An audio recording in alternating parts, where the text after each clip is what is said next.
Bharat Biotech has said that its nasal vaccine against COVID-19 in COVAX would be available to the public from the fourth week of January.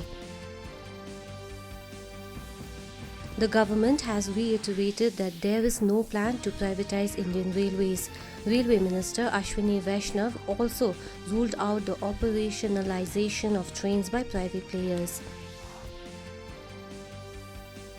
Railway is set to modernize its stations under the Amrit Bharat Station Scheme, which envisages the development of stations on a continuous basis with a long-term vision. Information and Broadcasting Minister Anurag Thakur has said that over 11 lakh square feet of space has been created in recent space audit.